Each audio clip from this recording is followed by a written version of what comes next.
Hello friends, कैसे हैं आप सब लोग। उम्मीद करती हूँ ठीक होंगे। ये मेरी जर्नी का पार्ट 3 है। इसे पूरा ज़रूर देखिएगा क्योंकि मैं आपको जो आगे बताने जा रही हूँ वो थोड़ा सा शॉकिंग था मेरे लिए, शायद आपको भी थोड़ा सा अलग लगे। तो मैं स्टार्ट करती हूँ। जैसे कि मैंने सेकंड वीडियो में बताया था कि उन्होंने मुझे डिजिटल स्कैन के लिए दूसरी जगह भेजा था, और जैसे ही स्कैन स्टार्ट हुआ तो उन्होंने देखकर कहा कि नहीं, आपका बेबी तो बहुत अच्छा है, अच्छे से डेवलप हो रहा है। तो मैंने उनसे कहा कि मुझे ट्विंस है। तो उन्होंने कहा कि ऊपर से तो एक ही बेबी लग रहा है, और ऐसा मेरे साथ मेरे 2 स्कैन में भी हो गया था, क्योंकि ऊपर से मेरा दूसरा बेबी नहीं दिखता था तो उसको अंदर से देखना पड़ता है। तो उन्होंने मुझसे कहा कि कोई बात नहीं, हम थोड़ी देर बाद फिर अंदर से स्कैन करेंगे आपका और देख लेंगे कि ये बेबी कैसा है। तो उन्होंने स्कैनिंग शुरू की और उसका कुछ ज़्यादा मूवमेंट नहीं था, तो उन्होंने उसको हिलाया डुलाया देखा, लेकिन उतना स्कैन नहीं था। और फिर उन्होंने मुझे कहा कि आप लंच कर आइए, उसके बाद हम फिर से एक स्कैन करेंगे। तो आफ्टर लंच फिर से स्कैन शुरू हुआ और उन्होंने सारा स्कैन किया, जिसकी रिपोर्ट्स मैं आपके साथ शेयर कर रही हूँ कि ये 3 मंथ्स का बेबी लेकिन अच्छे से दिख रहा है, जैसे 6 मंथ या 7 मंथ का बेबी हो। और स्कैन होने के बाद उन्होंने हमसे कहा कि मैं आपके डॉक्टर से बात कर लूँगी, आप परेशान ना हो, हमारे पास लेज़र ट्रीटमेंट भी है इसका, जो कि हमारे पास अवेलेबल है अभी।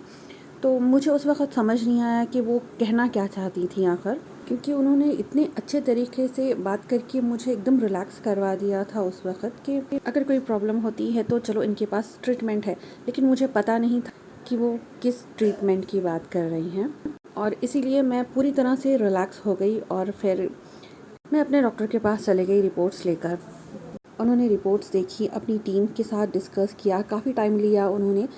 तो उसके बाद उन्होंने हमें बुलाया और फिर एक्सप्लेन करना शुरू किया कि ट्विंस की 3 किस्में होती हैं। एक सैग होता है और एक कॉर्ड होता है। बाज़ मरतबा 2 सैग होते हैं लेकिन एक कॉर्ड होता है, और बाज़ दफ़ा सैग भी अलग होता है और कॉर्ड भी अलग होता है। लेकिन मेरे केस में सेकंड वाला था कि सैग तो अलग थे लेकिन कॉर्ड एक ही था, जिसकी वजह से मेरे दूसरे बेबी को बराबर से खून सप्लाई नहीं हो पा रहा था। मैं जिस हॉस्पिटल में गई थी वो भी बेस्ट हॉस्पिटल था, लेकिन उन्होंने डिसाइड किया कि वो मुझे दूसरे हॉस्पिटल में रेफ़र करेंगे। उन्होंने मुझे 2 ऑप्शंस दिए जहाँ के दोनों डॉक्टर बेस्ट थे, और हमने पास वाला हॉस्पिटल चूज़ किया और हम दूसरे दिन ही उनके पास चले गए कि हमें यहाँ रेफ़र किया गया है। और जो मेरी जो डॉक्टर थी वो बेस्ट डॉक्टर थी ट्विंस केस के लिए। उन्होंने मेरी सारी हिस्ट्री देखी और अभी तक तो सब कुछ ठीक है कहा, और मुझे अगले महीने स्कैन के लिए बुलाया। और जब मैं स्कैन करवाने के लिए गई तो काफ़ी देर तक मेरा स्कैन होता रहा।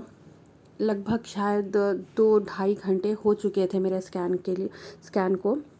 और मैं थोड़ा सा परेशान हो रही थी कि सब कुछ जब ठीक है तो इतना टाइम क्यों लग रहा है मेरे स्कैन के लिए। तो मैंने उनसे पूछा कि आखिर ऐसी क्या प्रॉब्लम हो गई जो आप लोग इतना लेट कर रहे हो। हर चीज़ डिटेल में देख चुके हैं, लेकिन फिर भी उन्होंने मुझसे कहा कि नहीं, हमें थोड़ा और देखना है। और फिर उन्होंने अंदर से भी स्कैन किया। काफ़ी देर तक मेरा स्कैन चला और फिर लास्ट में उन्होंने मुझसे कहा कि आप कल जल्दी से आइए और डॉक्टर से मिलिए। हमने उन्हें इन्फॉर्म कर दिया है और वो कल ख़ुद आपको चेक करेंगी।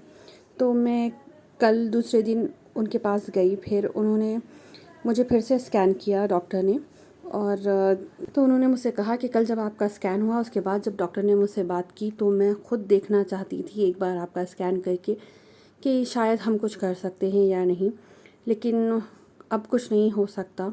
उन्होंने कहा मुझसे कि आपके दूसरे बेबी का जो ब्लड है वो रिवर्स जा रहा है।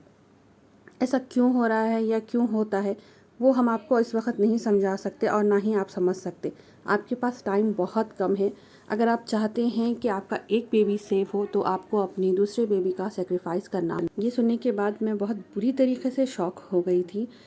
आप मेरा नेक्स्ट पार्ट ज़रूर देखिएगा, 4th और लास्ट पार्ट है, क्योंकि जो कुछ मेरे साथ हुआ वो अल्लाह ना करे किसी के साथ हो। वो वाकई बहुत तकलीफ़ दे और बुरा था मेरे लिए। तो आप इसका नेक्स्ट पार्ट ज़रूर देखिएगा। Thanks for watching.